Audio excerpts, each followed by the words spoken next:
नमस्कार साथियों, स्वागत है आप सभी का आपके अपने इस YouTube चैनल पर जिसका नाम है जीएस बूस्टर, जो कि पार्ट है तक्षशिला आईएएस बलिया का। और मैं हूं अनूप उपाध्याय।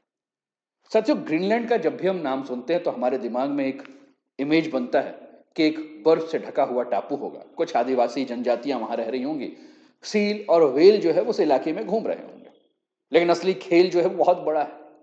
और यह विवाद बता देता है कि आज की दुनिया में देश सिर्फ जमीन के लिए नहीं बल्कि ताकत के लिए भी आपस में भिड़ते हैं। जैसे ही अमेरिका ने कहा कि ग्रीनलैंड के ऊपर हम नियंत्रण करना चाहते हैं, पूरे यूरोप की राजनीति जो है वो गरमा गई। साथियों, ये सवाल सिर्फ एक द्वीप का नहीं है, बल्कि ये सवाल ये है कि आर्कटिक का मालिक कौन होगा। सवाल ये भी है कि बर्फ के नीचे ढका हुआ जो दौलत है वो किसके हक में जाएगा। सवाल ये भी है कि सुरक्षा और ताकत जो है वो किसके साथ रहेगा। और सवाल ये भी है कि नाटो का असली नेता कौन होगा, अमेरिका या यूरोप। साथियों, ग्रीनलैंड विवाद दुनिया को याद दिलाता है कि किसी भी क्षेत्र की भूगोल जो है वो वहां सबसे असरदार नहीं होता है, बल्कि राजनीति और कब्जा जो है उस दौड़ में कौन सबसे आगे चल रहा है वो उसका क्षेत्र हुआ। और जैसे ही अमेरिका ने ये सारी बातें कही, ग्रीनलैंड फिर से सुर्खियों में आ गया। और आपके स्क्रीन पर ये ग्रीनलैंड का मैप देखने को मिल रहा है और आज का टॉपिक है कि ट्रंप की नजर ग्रीनलैंड पर। यूएस मिलिट्री ऑप्शन जो है वो खुला हुआ है। ये व्हाइट हाउस है जहां से ये बातें कही गई हैं।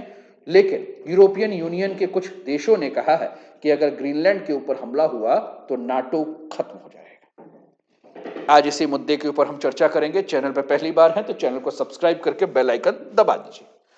आपके स्क्रीन पर कुछ समाचार पत्र हैं जिसको कि हम आधार बनाकर इसी के आधार पर हम आगे की चर्चा करेंगे, विश्लेषण करेंगे। वीडियो को बहुत ध्यान से देखिएगा और अपने विचारों को कमेंट के माध्यम से हम तक अवश्य पहुंचाइएगा। साथियों, इंटरनेशनल न्यूज़पेपर है और सबने प्रमुखता से इसको छापा है। राइटर्स लिखता है Trump discussing how to acquire Greenland, US military always an option, White House से। न्यूज वीक लिखता है NATO leaders issue defiant new Greenland message to Trump, US. AP लिखता है व्हाइट हाउस से military always an option in Greenland as European leader reject US take over. Danish prime minister से US take over of Greenland would mark the end of NATO. बहुत ध्यान से समझिएगा। फिर आपके दिमाग में आया होगा कि पहले तो हमें यह समझना है कि ग्रीनलैंड है क्या, इसका लोकेशन क्या है, फिर हम आगे जो है इस पर चर्चा करेंगे। साथियों, आपकी स्क्रीन पर यह मैप दिख रहा है और इस मैप में 3 लोकेशन आपको दिख रहा है। पहला लोकेशन जो कि अमेरिका का है, नॉर्थ अमेरिका यानी कि उत्तरी अमेरिका महाद्वीप, नॉर्थ अमेरिकन कॉन्टिनेंट्स का एक देश यूएसए, जिसको कि हम बोलचाल की भाषा में अमेरिका कहते हैं। दूसरा लोकेशन आपको ग्रीनलैंड दिख रहा है, अटलांटिक ओशियन के उत्तर में, आर्कटिक के दक्षिण में। और तीसरा यूरोप का एक देश दिख रहा है, डेनमार्क, जो कि बहुत छोटा सा देश है लेकिन कंट्रोल जो है इसी के हाथ में। ग्रीनलैंड से डेनमार्क की दूरी 2920 किलोमीटर, अमेरिका से ग्रीनलैंड की दूरी 5043 किलोमीटर। अब आपको थोड़ा समझना आसान हो जाएगा। साथियों, ग्रीनलैंड की स्थिति आप देख रहे हैं, इससे आप समझ चुके होंगे ग्रीनलैंड जो है बहुत बड़ा बर्फीला द्वीप है। लेकिन राजनीति में इसकी अहमियत इसके आकार से नहीं बल्कि इसके लोकेशन से। साथियों, ग्रीनलैंड जो है वो डेनमार्क का एक स्वायत्त क्षेत्र है, यानी ग्रीनलैंड का अपना छोटा सरकार है, लेकिन अंतिम नियंत्रण जो है वो डेनमार्क के हाथ में है। अर्थात फौज, विदेश नीति और सुरक्षा डेनमार्क और नाटो के हाथ में है। आर्कटिक में कदम रखने का सबसे बड़ा जरिया जो है वो क्या सा है, ग्रीनलैंड। अब प्रश्न यह है कि नाटो जो है इस ग्रीनलैंड के लिए क्यों डेनमार्क के साथ खड़ा है। लेकिन उसके पहले हमें जानना है कि नाटो है क्या। तो साथियों, आप सभी जानते हो कि नाटो जो है वो एक ग्रुप है जो कि एक्टिव ग्रुप है, नाटो। और नाटो जो है जिसमें कि यूरोप और अमेरिका की पूरे देशों की ग्रुप है जो कि संयुक्त सुरक्षा के पास काम करते हैं। और आर्कटिक के बहुत कम भरोसेमंद ठिकाने जो है वो हमें यहां देखने को मिलते हैं। यानी कि ग्रीनलैंड जो है वो नाटो की मदद कैसे करता है ये हमें समझना है। तो अमेरिका के सैन्य रडार और मिसाइल चेतावनी प्रणाली जो है वो ग्रीनलैंड के आसपास है। नाटो के विमान और जहाजों का रणनीतिक बेस जो है वो ग्रीनलैंड के आसपास है। रूस की उत्तरी सीमा का दबाव बनाने का मौका भी जो है वो ग्रीनलैंड के पास है। इसलिए अगर ग्रीनलैंड हाथ से निकला तो नाटो की पकड़ जो है वो क्या हो जाएगी, ढीली हो जाएगी। साथियों, आपकी स्क्रीन पर ये नाटो कंट्रीज कलर से दिख रहा है और रेड कलर से आपको रशिया दिख रहा है। अब जहां जहां आपको रशिया दिख रहा है वो सब ये रेड कलर दिख रहा है वो सारे सारे जो है वो रशिया के कैंप हैं। रशिया जो है इस क्षेत्र पर जो है वो अपना कब्जा करके रखा है सुरक्षा के दृष्टिकोण से। जहां जहां आपको वॉयलेट कलर नजर आ रहा है वो आपका कनाडा हो गया। जहां जहां आपको ग्रीन कलर दिख रहा है जैसे कैंप विकिंग, ये इस क्षेत्र को देखिए, है ना, स्वीडन और नॉर्वे के पास, ये आपका जो है वो आपको देखने को मिल रहा है, ये आपका यूके का क्षेत्र है। जितना आपको ये स्काई ब्लू कलर नजर आ रहा है ये सारा का सारा जो है वो यूएसए का क्षेत्र है। ये डार्क ब्लू कलर जो नजर आ रहा है ये आपका आइसलैंड का क्षेत्र। ठीक, तो आप समझ सकते हैं कि क्यों नाटो के लिए ये बहुत ज्यादा इंपॉर्टेंट है। अगर लाल बिंदुओं को छोड़ दें तो बाकी सारे नाटो के मेंबर हैं, और अगर ग्रीनलैंड हाथ से निकला तो नाटो की पकड़ जो है वो ढीली पड़ जाए। अमेरिका के नजर में ग्रीनलैंड आवश्यक इसलिए है क्योंकि अमेरिका इसे सिर्फ बर्फ का एक टापू नहीं समझता है, उसको अपना भविष्य के लिए सुरक्षा कवच जो है वो इसी ग्रीनलैंड के माध्यम से देखने को मिलता है।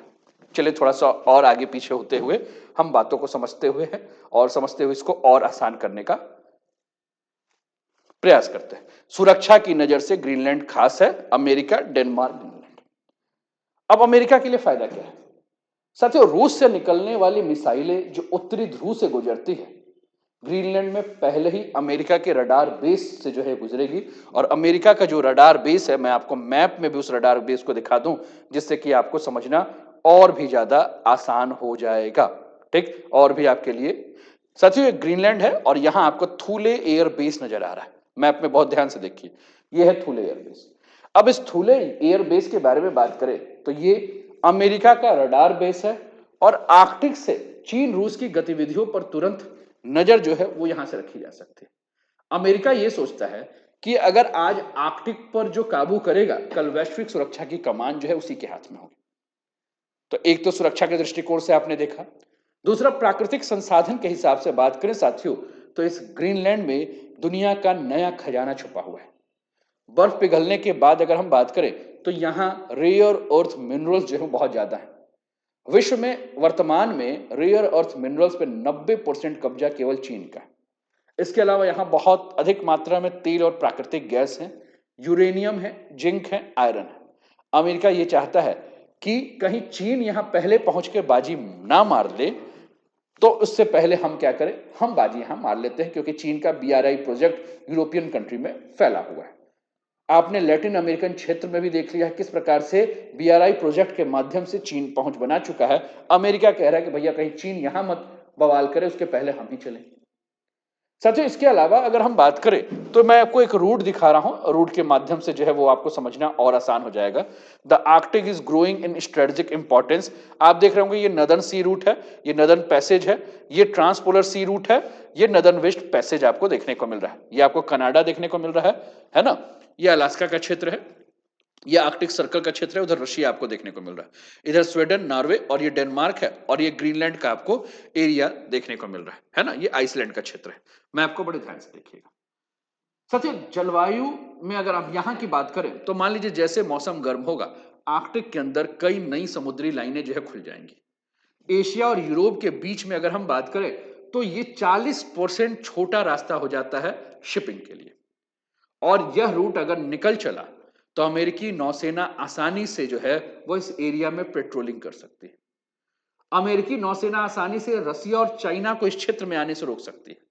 वैश्विक व्यापार ट्रैफिक को जो है वो क्या किया जा सकता है, यहां से कंट्रोल किया जा सकता है। यानी कि अगर हम आसान भाषा में समझें तो ये ग्रीनलैंड एक ऐसा ताला है जिसकी चाबी खोलने पे आर्कटिक का दरवाजा खुलेगा, तेल गैस का भंडार मिलेगा, नए व्यापारिक समुद्री लाइनें मिलेंगी, रूस और चीन पर निगरानी होगी, नाटो की सुरक्षा का भविष्य होगा। इसलिए अमेरिका कहता है कि नेशनल सिक्योरिटी फ्रंटलाइन यानी कि भविष्य की रक्षा नीति का पहला मोर्चा जो है वो ग्रीनलैंड है। और इसीलिए ट्रंप बार बार दावा कर रहे हैं कि ग्रीनलैंड जो है वो अमेरिका का होना चाहिए। साथियों, अमेरिका की पुरानी सोच को अगर हम लेकर चले, अमेरिका जो सोच रहा है उस सोच के साथ अगर हम बात करते हैं साथियों, तो सोच पे देखें, उसके पहले आप देखिए खनिज संसाधनों से संपन्न है ग्रीनलैंड। क्षेत्रफल लगभग 21 लाख वर्ग किलोमीटर है। दुनिया का 10% ताजा पानी यहां मौजूद है। यहां नियोडाइनियम, प्रासियोडाइनियम, डिस्प्रोसियम, टर्बियम और यूरेनियम जैसे दुर्लभ खनिज भंडार पाए जा रहे हैं। ठीक है, चलिए थोड़ा सा और भी हम लोग मैप देखते हैं। सुरक्षा की नजर से ग्रीनलैंड खास, उधर डेनमार्क, इधर अमेरिका, इधर ग्रीनलैंड देखने को मिल रहा है। साथियों, ये पूरा का विवाद तब उठा जब अमेरिकी अधिकारी स्टीफन मिलर की पत्नी कैटी मिलर ने सोशल मीडिया पर ग्रीनलैंड का एक मैप पोस्ट किया जो अमेरिका के झंडों से रंगा हुआ था। ये आप देख रहे हैं, है ना, ये है डेनमार्क का क्षेत्र, लेकिन पूरा रंग दिया गया है अमेरिका के झंडे से। उसके बाद जो है विवाद देखने को मिला। ग्रीनलैंड के प्रधानमंत्री हैं जेंस फेडरिक निल्सन। वो कहते हैं कि हमारा देश बिकने वाला नहीं है, हमारा भविष्य सोशल मीडिया पोस्ट नहीं करता है, यह तस्वीर अपमानजनक है। राष्ट्रों के बीच संबंध आपसी सम्मान और अंतर्राष्ट्रीय कानून पर आधारित होते हैं, यह हमारे अधिकारों की अवहेलना करते हैं। डोनाल्ड ट्रंप क्या कहते हैं? हमें ग्रीनलैंड की जरूरत है और यह अभी रणनीतिक रूप से बहुत महत्वपूर्ण है। ग्रीनलैंड के आसपास हर जगह रूसी और चीनी जहाजों की भरमार है। हमारे राष्ट्रीय सुरक्षा के नजरिए से हमें ग्रीनलैंड की जरूरत है। डेनमार्क इसे संभालने में सक्षम नहीं होगा। आप समझ रहे हैं, पूरी की पूरी बात आप समझ लें। यानी कि ट्रंप का दावा है कि ग्रीनलैंड किसका होना चाहिए? ट्रंप का दावा है कि ग्रीनलैंड अमेरिका का होना चाहिए। और अमेरिका की पुरानी सोच जो है उसको आपको समझना है कि पहली बार नहीं है कि अमेरिका ग्रीनलैंड के ऊपर दावा कर रहा है। अमेरिका ग्रीनलैंड को लेकर दांव खेल रहा है। साथियों, 1946 में अमेरिका ने इसे डेनमार्क से खरीदने का प्रयास भी किया था। लगभग $100 मिलियन 1946 में अमेरिका डेनमार्क को दे रहा था कि ग्रीनलैंड हमें दे दो। यानी कि ये जो ट्रंप की जो सोच आई है, ट्रंप की जो सनक आई है, वो अचानक नहीं आई है। दशकों से अमेरिका की रणनीतिक इच्छा है कि ग्रीनलैंड जो है वह अमेरिका को मिल जाए। और ट्रंप का जो बयान है वह इस आग में घी डालने का काम कर रहा है। व्हाइट हाउस के अधिकारियों के द्वारा एक खुलासा किया गया है कि ट्रंप जो है वो बार बार इस बात को कहते हैं कि ग्रीनलैंड को अमेरिका की सुरक्षा प्रणाली का हिस्सा होना चाहिए। मतलब वहां अमेरिकी कानून चले, ना कि डेनमार्क की कानून चले। वहां अमेरिका सेना अपना मनचाहा काम करे, ना कि डेनमार्क। रूस चीन पर अमेरिका वहां से निगरानी कायम रखे। और यह सॉफ्ट डिप्लोमेटिक लाइन नहीं थी, यह सीधे स्वामित्व का दावा है। और अब तो व्हाइट हाउस यह भी कह रहा है कि अगर आवश्यकता पड़े तो हम मिलिट्री भेजेंगे, जो हाल वेनेजुला का किए वो हाल डेनमार्क का करेंगे। साथियों, अमेरिका आमतौर पर किसी भी देश के साथ यह कहता है कि हम आपके साथ साझेदारी करना चाहते हैं, लेकिन ट्रंप जो है वो ग्रीनलैंड को सीधे ये कह रहे हैं कि अगर समझौता नहीं होगा तो हमारे पास दूसरे रास्ते, मतलब गुंडा वाली भाषा, यानी कि दबाव बनाने वाली, कब्जा वाली, सैन्य कदम वाली रास्ते। और इस बात को लेकर अगर हम बात करें तो ट्रंप इस बात को अगर खुले मन से कर रहे हैं तो इसका मतलब है कि कहीं ना कहीं डेनमार्क की प्रतिष्ठा के ऊपर यह सवाल उठा है। साथियों, ग्रीनलैंड भले खुद शासन चलाता है, अंतरराष्ट्रीय मामले में डेनमार्क ही जो है वो ग्रीनलैंड का अंतिम मालिक है। ट्रंप की जो बात है कि हम ग्रीनलैंड को कब्जा लेंगे, इसका मतलब है कि वो ग्रीनलैंड को यह कह रहा है कि डेनमार्क तुमको बचा नहीं पाएगा, तुम सुरक्षित हाथ में नहीं हो, हम जब चाहें तब तुम पे कब्जा कर लें। और ये कहीं ना कहीं डेनमार्क और ग्रीनलैंड के राष्ट्रीय सुरक्षा का या राष्ट्रीय सम्मान के ऊपर जो है आघात। जैसे ये पूरी की पूरी बातें हुई, यूरोपियन यूनियन के कई सारे देशों ने कहा कि भाई ये कैसे, ये कौन सी बात हो गई, ये इस तरह से थोड़ी होगी। अगर तुम लोग इस तरह से बात होगे तो इस तरह से तो पूरा नाटो का अस्तित्व जो है समाप्त हो जाएगा, क्योंकि डेनमार्क भी जो है वो नाटो का ही जो है वो मेंबर है ना। और अगर अमेरिका एक लोकतांत्रिक साथी से ही जो है वो जबरन जमीन मांगे या छीने तो यूरोप का कौन सा देश जो है वो बचेगा। आज डेनमार्क को धमकी दे रहा है, कल फ्रांस को देगा, जर्मनी को देगा, ब्रिटेन को देगा, इटली को देगा, सारे देशों को देगा। यानी कि यूरोप को डर लग रहा है कि नाटो का जो नेता है वो दोस्त की जगह पे अपने आप को मालिक समझने लगा। और ग्रीनलैंड के निवासियों की जो प्रतिक्रिया है, जो गुस्सा, जो नाराजगी है, वो ये है कि हम कोई भी जमीन का टुकड़ा जो है वो किसी को ना खरीदने देंगे ना बेचने देंगे। साथियों, सबसे बड़ा गुस्सा ट्रंप को तब आया जब डेनमार्क ने साफ कहा कि ग्रीनलैंड जो है बिकाऊ नहीं है। और ट्रंप ने डेनमार्क के प्रधानमंत्री को कहा कि तुम अज्ञानी हो और अपनी राजकीय यात्रा रद्द कर दे। और यहीं से मामला कूटनीतिक टकराव से बढ़ते हुए अंतरराष्ट्रीय विवाद तक जो है बढ़ गया। साथियों, पहली बार यूरोप ने एक ही सुर में जो है वो ट्रंप को जवाब दिया है और ट्रंप को कहा है कि आर्कटिक में अमेरिका का कोई सैन्य एडवेंचर जो है वो बर्दाश्त नहीं किया जाएगा। यूरोपियन यूनियन के 7 देशों ने जो है वो ट्रंप को जो है वो जवाब दिया, जिसमें फ्रांस। साथियों, फ्रांस के बारे में अगर बात करें तो फ्रांस यूरोप की सबसे स्वतंत्र विदेश नीति वाला देश है। नाटो के भीतर भी फ्रांस अपना दिमाग चलाता है। फ्रांस न्यूक्लियर पावर है, यूनाइटेड नेशन सिक्योरिटी काउंसिल में स्थायी सदस्य है और यूरोप अपनी सीमाओं का जो है मालिक है, ऐसा सीधे फ्रांस कह रहा है। दूसरा देश है जर्मनी, जो कि सबसे बड़ी अर्थव्यवस्था है यूरोप की, यूरोपियन यूनियन का वित्तीय इंजन है। अमेरिका के साथ नजदीकी तो है जर्मनी की, लेकिन संप्रभुता का मुद्दा जब आ जाता है तो बहुत सख्त है। और उसने कहा कि अमेरिका बाद में होगा हमारे लिए, सबसे पहले यूरोप के हित जो है वो हमारे लिए। इटली भूमध्य सागर और यूरोप का पुल है, नाटो का बड़ा सैन्य बेस नेटवर्क है, अमेरिका को अक्सर समर्थन देता है इटली, लेकिन इस बार उसने कहा कि देखो भैया आर्कटिक को डिस्टेबलाइज मत करो। पोलैंड रूसी खतरे से सबसे ज्यादा चिंतित है, हमेशा यूएसए की भाषा में बात करता है, लेकिन पहली बार पोलैंड ने खुलकर कहा कि अमेरिका अपनी सीमा जो है वो ना लांघे।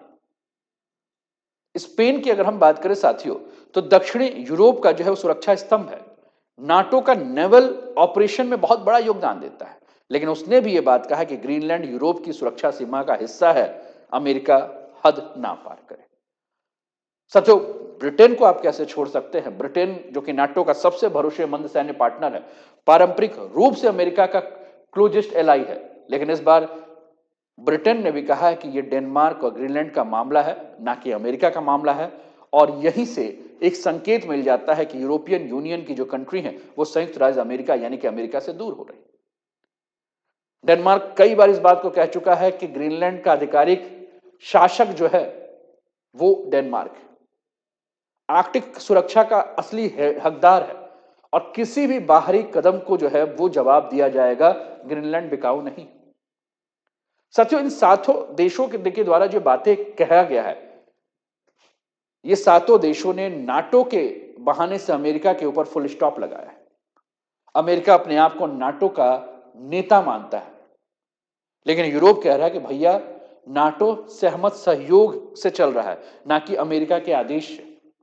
और आर्कटिक को नई लड़ाई का मैदान बनने से जो रोका जाए, नई trade route, rare earth minerals, global warming से स्ट्रेटेजिक मोनोपोली, और यूरोप बिल्कुल भी नहीं चाहता है कि अमेरिका या कोई देश जो है वो इस क्षेत्र में डोमिनेट करे। अमेरिका का स्ट्रेटेजिक ऑटोनॉमी मैसेज बहुत साफ है कि अब फैसले जो है वो वाशिंगटन में नहीं, ब्रुसेल्स और यूरोपीय राजधानियों में होंगे। और यूरोपियन यूनियन ने ये साफ कहा है कि ग्रीनलैंड डेनमार्क का है, और साझेदार अगर हम हैं आपके नाटो में तो हम आपके नौकर नहीं, आप हमारे बॉस नहीं। अमेरिका नाटो का दोस्त है, लेकिन इसका अर्थ कहीं भी नहीं समझना चाहिए कि वो नाटो के देशों के किसी भी देश का जो है वो जमीन जो है खरीद लेगा, और नाटो का कोई भी मेंबर अपने संप्रभुता के साथ कोई समझौता नहीं करेगा। नाटो का हर देश अपनी भूमि का जो है वो मालिक खुद है, अपने फैसले का अधिकार अपने पास रखता है, उसका अपना झंडा है, उसका अपना सरकार है, उसका अपना कानून है। यह अधिकार न बिकता है न छीना जा सकता है। यानी कि अगर डेनमार्क में कोई फैसला लेना है तो वो नाटो नहीं करेगा, अमेरिका नहीं करेगा, बल्कि जिसकी जमीन है वो करेगा। और यह संदेश बहुत बड़ा है कि ग्रीनलैंड कोई व्यापार की वस्तु नहीं है, बल्कि ग्रीनलैंड जो है एक समाज है। साथियों, उस लाइन का असली मतलब यह है कि अमेरिका नाटो का नेतृत्व करता है, लेकिन यूरोप का मालिक नहीं और यूरोप उसका गुलाम नहीं। और सुरक्षा नाटो का सभी मिलकर तय करते हैं और सबके लिए नियम समान है। और इसका इशारा बहुत साफ है कि अगर अमेरिका एक तरफ चलेगा तो नाटो के भीतर जो है दरार पैदा हो जाएगी। साथियों, यूरोप क्यों डर गया? जिस प्रकार से ट्रंप की शैली नजर आ रही है, आक्रामक, कहीं भी लड़ने वाला। साथियों, जब एक दोस्त किसी दूसरे दोस्त की जमीन पर अपना हक जताने लगे और ना मिलने पर कहे कि हम तुम्हारे यहां गोला बारूद चला देंगे, हम तुम्हारे यहां सेना भेज देंगे, तो यह समझ में आता है कि यह कोई दोस्त की भाषा नहीं है, यह किसी मित्र देश की भाषा नहीं है, यह एक ताकतवर की भाषा है और खुद को वो अपने आप मालिक समझ रहा है। साथियों, आर्कटिक जो है वो यूरोप के लिए व्यापार का भविष्य है। जलवायु की सुरक्षा की बात करें, समुद्री रास्ते की बात करें, रूस से रक्षा की बात करें, इसलिए यूरोप जो है वो नहीं चाहता कि अमेरिका जो है इस पे अकेला नियंत्रण करे। और ये समय यूरोप के यूनिटी की परीक्षा है। ट्रंप के बयान ने यूरोप को मजबूर किया कि वो एकजुट हों, अपने अधिकारों की रेखा जो है वो खींचे, और अमेरिका की सीमा जो सेना है उसको याद दिलाए कि भैया हम तुम्हारे अधीन नहीं, हम पे जो है वो तुम शासन करने की कोशिश मत करो। और जिस प्रकार से डेनमार्क के पीएम ने धमाकेदार बयान दिया है, जब आपके स्क्रीन पर मैं डेनमार्क के पीएम की तस्वीर भी दिखा दूं, फिर उसके बाद हम बात करेंगे इस पर।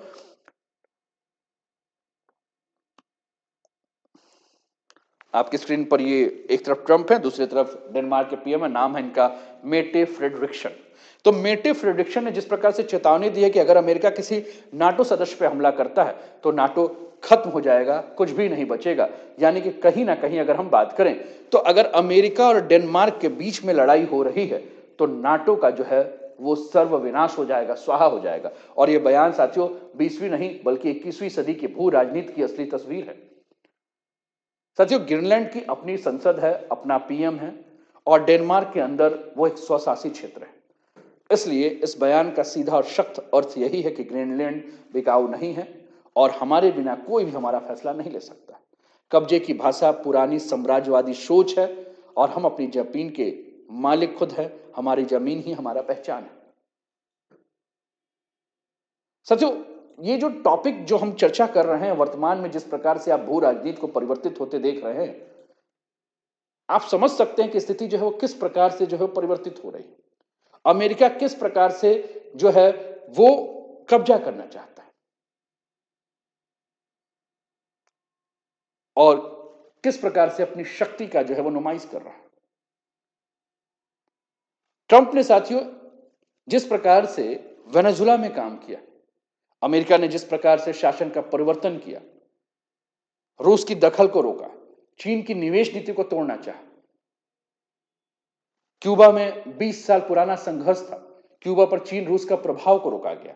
ग्रीनलैंड में पहली बार आर्कटिक पर जो मोनरोन डॉक्ट्राइन लागू है, क्योंकि ये नाटो का क्षेत्र है, संसाधन का क्षेत्र है, रसिया चाइना के विस्तार वाला क्षेत्र है। तो ट्रंप का जो वास्तविक संदेश है वो है कि आर्कटिक अब भी यूरेशियन क्षेत्र नहीं है, हमारा सामरिक जो है बैकयार्ड है। साथियों, ग्रीनलैंड विवाद ने पर्दे के पीछे छिपी हुई उन हकीकत को सबके सामने लाने का प्रयास किया है और इस ग्रीनलैंड विवाद ने पूरे विश्व को यह दिखाया है कि नाटो जैसा बाहर से दिख रहा है वैसा है नहीं, अंदर से नाटो के अंदर एकजुटता नहीं, अंदर से नाटो भी जो है आपस में संघर्ष कर रहा है और हो भी सकता है कि यह संघर्ष कहीं ऐसा मत हो कि नाटो टूट जाए, क्योंकि नाटो के देशों के अंदर एक दूसरे के प्रति अविश्वास भर चुका है। यूरोप का सवाल यह है कि क्या अमेरिका सच में नाटो के कंट्रीज के जो हैं, यूरोप के जो भी कंट्रीज उनका सहयोगी है या सिर्फ अपनी जियो पॉलिटिकल के इच्छाओं को पूरा करने के लिए नाटो का सहारा लग रहा है। यूरोप की तो सोच ये भी है कि कहीं ऐसा तो नहीं कि ट्रंप आगे चलकर नाटो को छोड़ दे और यूएस यूरोप की सुरक्षा की सौदेबाजी का एक औजार जो है उस नाटो को बनाए। साथियों, जिस प्रकार से अमेरिका का रवैया है वो नाटो को यूएस के लिए एक प्रहरी का काम कर रहा है और निर्णय में जो है वो अमेरिका को प्राथमिकता दे रहा है। और साथियों, ट्रंप का जो व्यवहार है सिर्फ भाषा नहीं था बल्कि एक मनोवृत्ति उजागर था जो कि यह दिखाना चाह रहा था कि हम डोमिनेंट नेचर में, हम ही जो है वो यहां के मालिक हैं। साथियों, नाटो अब 1949 वाला गठबंधन नहीं जहां America global power with its own agenda के साथ चलता था। यूरोप जो है यूनिफाइड पावर विथ अलग अलग जो भी प्राथमिकता है उनके साथ चलता है। पहले अमेरिका कह रहा था फॉलो मी, यूरोप कह रहा है चलेंगे पर साथ साथ। लेकिन वर्तमान में अगर हम बात करें साथियों तो नाटो की जड़ें जो वो हिल गई हैं, बस टूटी नहीं है।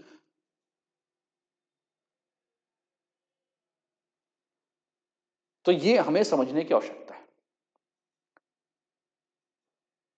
भारत को यहां से इसलिए चिंता करना होगा कि यहां हम रेयर अर्थ के सबसे बड़े उपभोक्ता हैं और रक्षा और तकनीक के लिए हम इंपोर्टेंस जो इंपोर्ट डिपेंडेंस है वो हमारे लिए एक बहुत बड़ा खतरा है। भारत को rare earth diplomacy, mining partnership, supply diversion अभी से जो है वो क्या करना होगा, बनाना होगा, क्योंकि कहीं ऐसा मत हो कि अमेरिका और यूरोप में कोई नया तनाव हो तो समस्याएं जो है वो और भी ज्यादा खत्म। भारत को जो कि आर्कटिक काउंसिल का ऑब्जर्वर भी है, अब उसको रशिया, नॉर्डिक नेशन के साथ अपने संबंधों को जो है मजबूत बनाना होगा। और भारत का जो सबसे बड़ा फॉर्मूला है कि शांत रहना है लेकिन सक्रिय रहना है, किसी कैंप में नहीं रहना, हर कैंप से फायदा लेना है, तो उस हिसाब से चलना होगा। और साथियों, ग्रीनलैंड का विवाद इस बात को साफ दिखाता है कि आज की वैश्विक राजनीति जमीन नहीं, संसाधन और रणनीतिक प्रभुत्व के लिए लड़ी जा रही है। यूरोप एक एकजुट विरोध जो कर रहा है, वो ये बात बताता है कि अमेरिका अब गठबंधन का एकमात्र निर्णायक नहीं रहा और आर्कटिक भविष्य की भू राजनीति जो है अब वो रणभूमि बन चुकी है। और यह मामला एक द्वीप का नहीं है, बल्कि वैश्विक शक्ति संतुलन के बदलते नक्शे का है। आपको क्या लगता है? आप भी अपने विचार जो है वो कमेंट के माध्यम से दीजिए। क्या अमेरिका जो ये काम कर रहा है वो सही है? क्या नाटो का भविष्य बहुत उज्जवल नहीं दिख रहा है? क्या नाटो का भविष्य बहुत लंबा नहीं दिख रहा है? ये आपको बताना है। Greenland, Iceland, Svalbard, Jan Mayen are vital Arctic chain of defence, ये सारे क्षेत्र जो हैं वह रक्षा के क्षेत्र जो है वो आपको देखने को मिल रहे हैं। ये आपको नाटो कंट्रीज दिख रही हैं, रशिया की इधर जितनी भी ब्लूज कंट्रीज दिख रही हैं, और इधर कनाडा और यूनाइटेड स्टेट, इधर आइसलैंड आप देखिए, यूनाइटेड किंगडम, ये है आप, ठीक, ये आप पूरा का पूरा एरिया जो है वो देख रहे हैं, है ना। ये ग्रीनलैंड का एरिया है, आइसलैंड है, ये सारे के सारे क्षेत्र हैं जो कि नॉर्थ अटलांटिक ट्रीटी ऑर्गेनाइजेशन 1949 में जो है तब से इसके मेंबर बने हैं, ठीक। तो ये रहा साथियों आज का टॉपिक, कैसा लगा जरूर बताएं, और वीडियो पसंद आया हो तो लाइक कर दीजिए, शेयर कर दीजिए, चैनल को सब्सक्राइब कर दीजिए और अपने विचारों को कमेंट के माध्यम से हम तक पहुंचाइए। अपना ध्यान रखिए, स्वस्थ रहिए, मस्त रहिए, तंदुरुस्त रहिए, हंसते खेलते मुस्कुराते हुए जीवन का आनंद लीजिए। जय हिंद, जय भारत।